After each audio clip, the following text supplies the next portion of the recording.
Quantas vezes nós já estivemos tão preocupados na busca pela oportunidade que esquecemos de nos preparar para essa oportunidade? De novo, quantas vezes nós estivemos preocupados em buscar a oportunidade, mas esquecemos de nos preparar para ela? Refletimos no vídeo anterior que nós não conseguimos controlar as circunstâncias externas, mas que conseguimos controlar como iremos reagir a cada uma delas. Poderemos aqui dar vários exemplos, mas imagine a situação de um relacionamento. Você procura por uma pessoa interessante, na busca dessa oportunidade.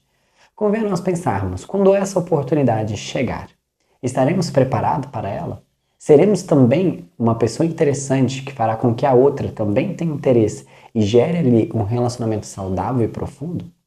No trabalho, estamos ali procurando por uma oportunidade perfeita. Quando o cargo então surge, temos a capacidade de ter o domínio, de ter as habilidades que aquele cargo que nós tanto sonhamos exige?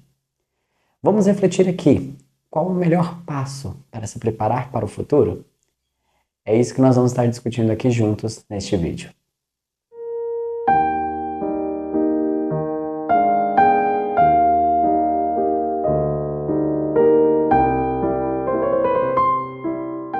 Olá pessoal, espero de coração que todos vocês estejam bem, sejam todos bem-vindos a mais um vídeo no meu, no teu, no nosso canal Supere-te a Ti Mesmo. No vídeo de hoje nós estaremos dando continuidade ao nosso curso intitulado Estudo do Viver, inspirado na obra do filósofo estoico Epíteto, A Arte de Viver, na interpretação de Sherry Label. Lembrando que esse livro pode ser adquirido pelo link abaixo. Na aula de hoje, dando continuidade às nossas reflexões, estaremos falando a respeito sobre o futuro, sobre o planejamento, sobre o preparo, a melhor maneira de se preparar para o futuro. Vamos refletir um pouco a respeito desse tema e como que quando falamos a respeito dele pode nos trazer tanta ansiedade, tanta aflição, e ver os conselhos que esse filósofo nos deixa para termos mais discernimento, mais calma e mais tranquilidade interior. Vamos todos nós juntos? Bom, Epíteto começa a sua reflexão através da seguinte ideia: os acontecimentos em nossa vida são algo impessoal e neutro. E isso é uma coisa bastante difícil da gente analisar e da gente fazer no nosso dia a dia, porque nós temos o hábito, nós somos treinados a personalizar os nossos acontecimentos.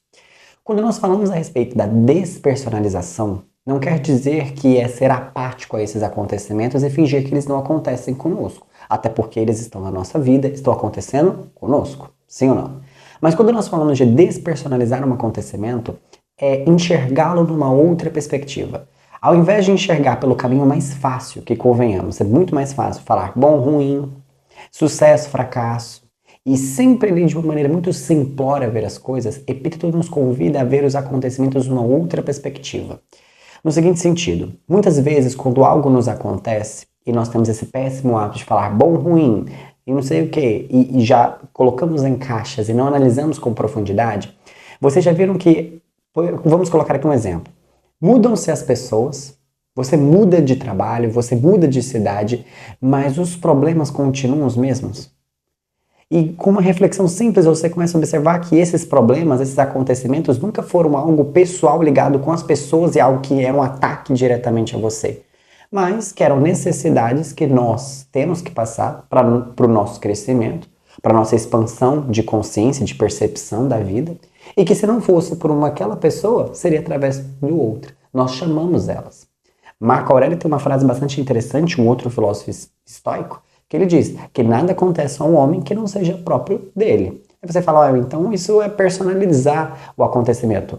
Uma coisa é nós nos apegarmos ao corpo e à persona no sentido de isso aconteceu para a minha desgraça, isso aconteceu para o meu sucesso, isso é bom, isso é ruim, e ver só nesse ângulo.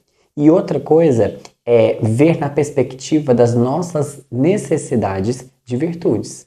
Entendem? Uma coisa é a persona, o personagem, e outra coisa é uma consciência.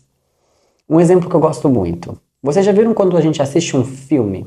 Tem ali os personagens, e tá acontecendo toda a trama, toda aquela situação, e a gente sente o que tá acontecendo ali, nós sentimos o suspense, nós sentimos a emoção, a alegria, a tristeza, e o filme vai lá, acaba, a tela desliga, a gente sentiu aquilo, mas a gente não era aqueles personagens.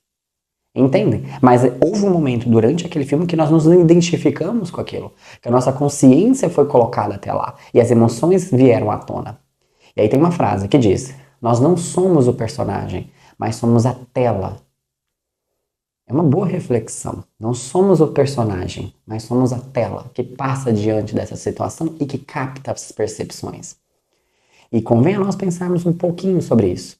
E Epíteto vai nos dizer que pessoas indisciplinadas, elas estão a todo momento a buscar as coisas, não vendo como elas são, igual a gente viu no vídeo anterior, mas tentando buscar justificativas para suas opiniões, para suas falas, para os seus pensamentos irrefletidos. É como se o acontecimento já chegasse e você já desse o direcionamento conclusivo dele. Olha, tá vendo aquilo ali? Eu te falei. Olha, observou aquela situação? Eu sempre soube que era assim. Nossa, aconteceu aquilo por conta disso, disso, disso. Então, as pessoas indisciplinadas, elas estão a todo momento a ver os acontecimentos de uma maneira totalmente ligada com a sua persona, com a sua visão.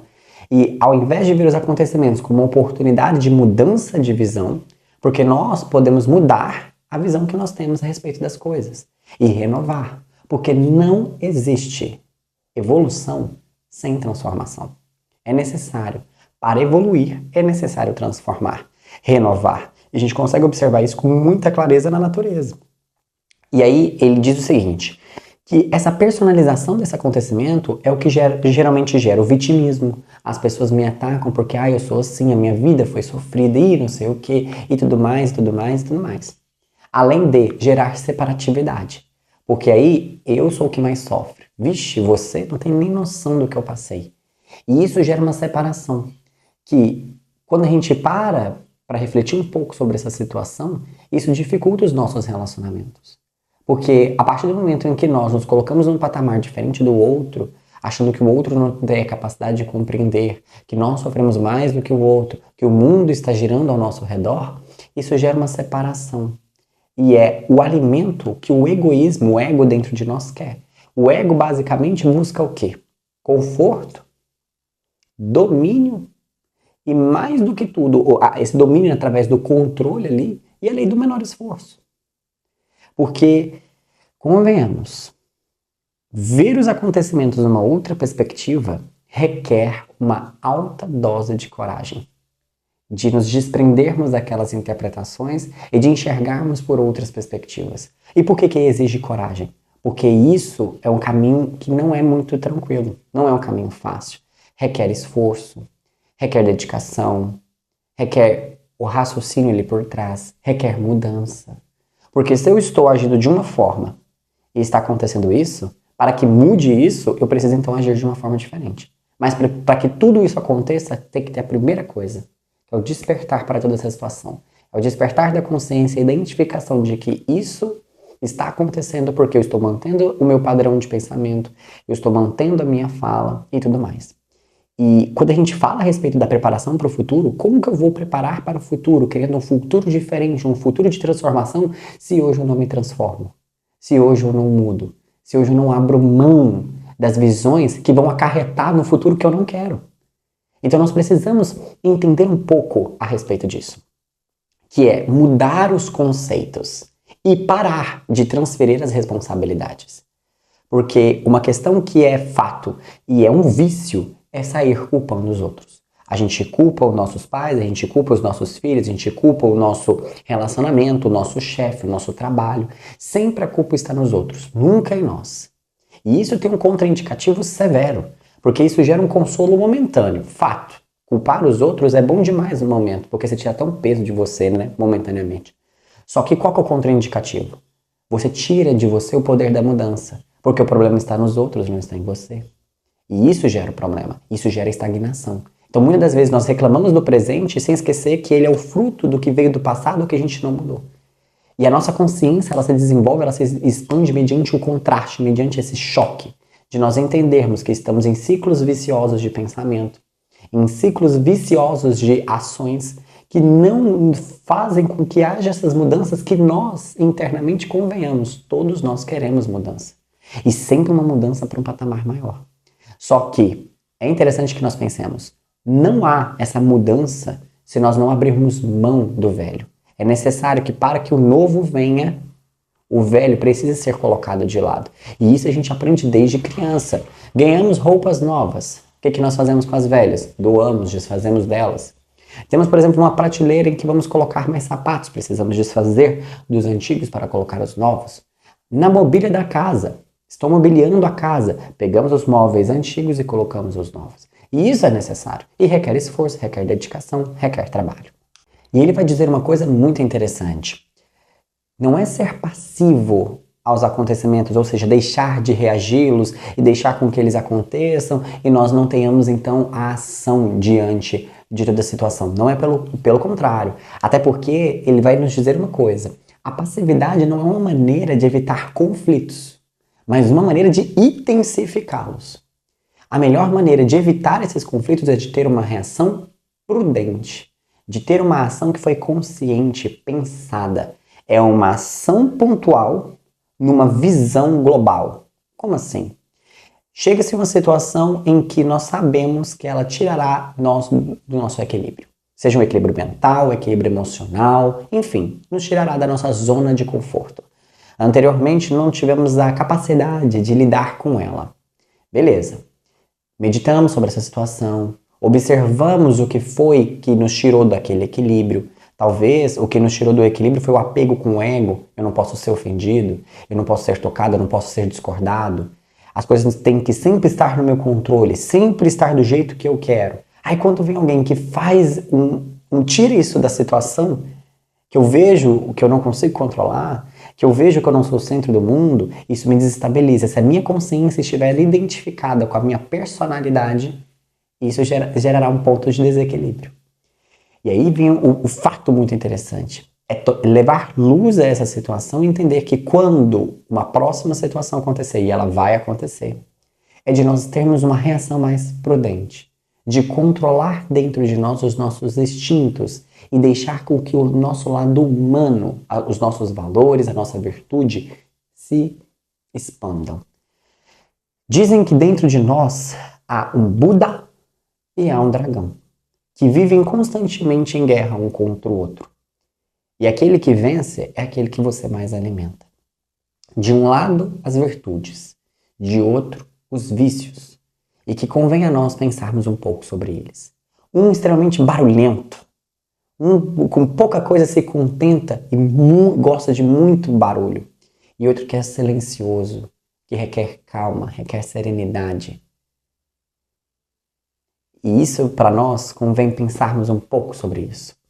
E que quando falamos de uma ação local, é de entendermos que naquele ponto, quando aquela situação acontecer, numa situação do cotidiano, seja no seu trabalho, seja na sua casa, é pensarmos, eu viso ser uma pessoa melhor, eu viso ter mais domínio de mim mesmo, eu viso trazer as minhas virtudes à tona. Então nessa situação eu agirei assim, tendo mais autocontrole, tendo mais esse autodomínio. Foi uma ação local com uma visão global.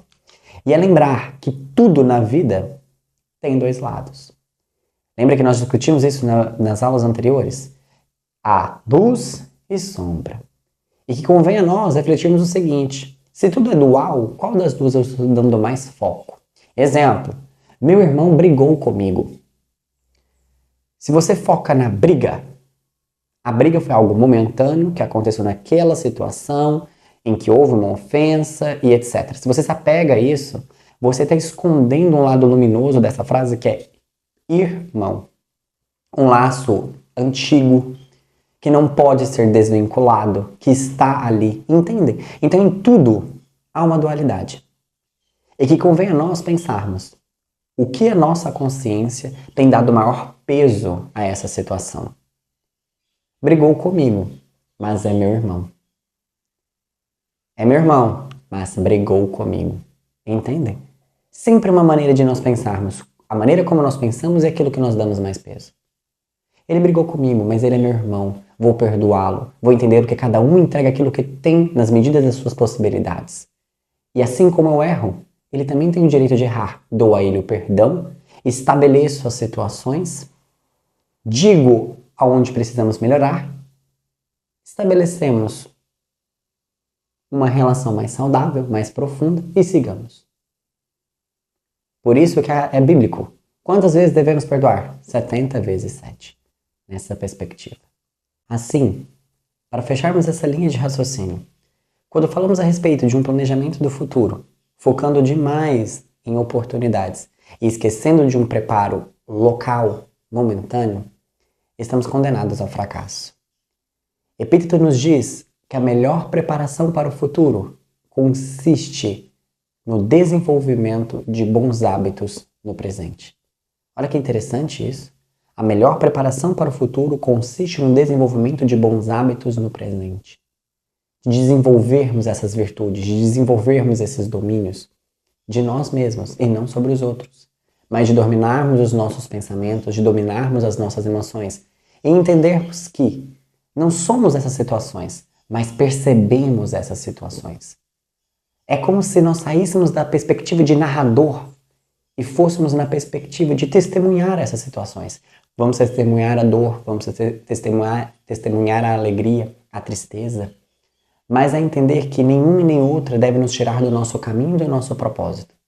Se hoje faz uma brisa fresca, nos deliciamos com ela. Se faz um sol causticante, nos protegemos, mas nenhuma e nem outra nos tirará do nosso caminho. Então, quando nós pensamos que os acontecimentos, eles são algo impessoais, que estão ali como oportunidades de crescimento e que exige coragem para que possamos visualizá-los dessa forma e entender que tudo é dual, tem luz e sombra, convém a nós pensarmos nas oportunidades da nossa vida, naquilo que nós queremos de mudança. Temos buscado realmente mudar agora para então termos a capacidade de chegarmos aonde queremos? Estamos tendo ali a construção de bons hábitos para que quando situações que nós queremos, e no fundo todos nós queremos amar mais, queremos ser amados, queremos compartilhar mais, queremos receber mais, é tudo uma troca. Queremos estar abertos para a vida, para tanto doar quanto receber. Convém a nós refletirmos. Temos feito, no hoje, algo que nos leve para esse amanhã e para esse futuro que tanto sonhamos? É uma boa reflexão. Finalizamos aqui esse vídeo repetindo mais uma vez. O melhor preparo para o futuro consiste no desenvolvimento de bons hábitos no presente. Um beijo no coração de todos. Vejo vocês no próximo vídeo. Até mais, pessoal. Fiquem todos bem.